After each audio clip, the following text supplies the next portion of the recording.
C'est à l'IMRA, Institut malgache de recherche appliquée à Farbujaitos, qu'a été présenté officiellement ce 20 avril le Covid Organics ou CVO.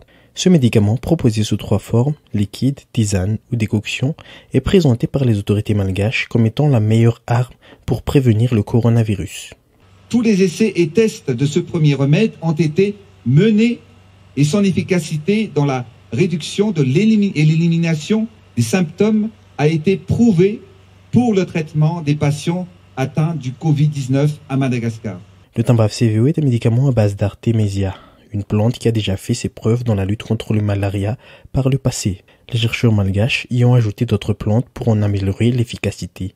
Le Covid Organics sera très prochainement distribué à toutes les familles malgaches afin que ces derniers puissent se prémunir contre le coronavirus, devait indiquer le locataire Diavlo.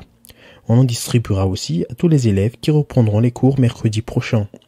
Présentée sous différentes formes, cette préparation sera mise en vente à des prix très accessibles. Le chef de l'État confie par ailleurs que les grandes nations comme le Canada et les États-Unis ont manifesté leur intérêt à disposer de ce médicament. Aujourd'hui, moi je pense que je suis convaincu, je suis persuadé que en fait l'histoire nous prouvera, mais aujourd'hui il y a déjà 2 cas qui ont été guéris avec le Tambaf CVO, mais on verra en fait la suite. Pourquoi l'IMRA? Pourquoi? Qu'est-ce que nous voulons faire aujourd'hui? Ce que nous voulons faire aujourd'hui, c'est de vulgariser le Tambaf CVO pour protéger en fait notre population. Et hier même, on a déjà eu beaucoup de demandes de partout dans le monde, au Canada, aux États-Unis, en Europe, afin qu'on puisse, s'ils peuvent se procurer en fait du Tambaf CVO ou du Covid Organics. Même si le Tambaf CVO sera prescrit à titre préventif, le directeur général de l'IMRA, le Dr Charles Andianzar, assure que les travaux menés actuellement par les chercheurs devraient permettre d'établir les vertus curatives de ce médicament. Les observations cliniques qui sont en cours actuellement vont selon lui dans ce sens. Dans un premier temps, on va dire que c'est pour la prévention. Et après, il y avait déjà, donc, ce que M. le Président avait dit auparavant, c'est qu'il y avait déjà 2 cas, mais on ne peut pas conclure. Mais c'est déjà une tendance. Soyons positifs. Soyons positifs.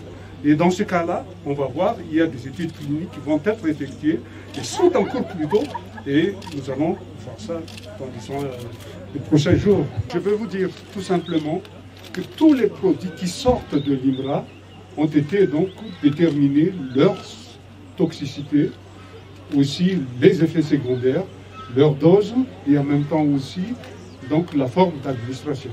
Donc ces médicaments ont été analysés.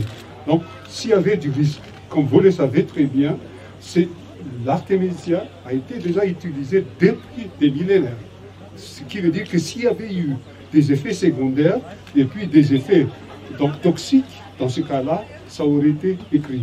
Et jusqu'à présent, vous n'avez pas vu dans la littérature scientifique qui proclame que l'artémisia présente des effets secondaires. Le président Yann Radzuil fait par ailleurs savoir que l'État finance entièrement l'achat des matières premières utilisées dans la production de ce médicament.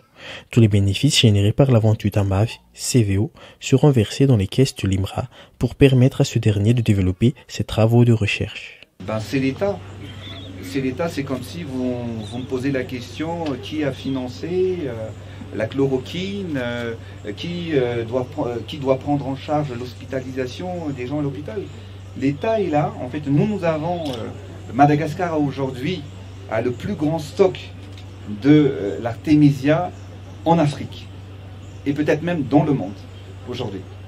Donc maintenant, nous avons réquisitionné en fait notre matière première tout d'abord pour sauver les Malagasy.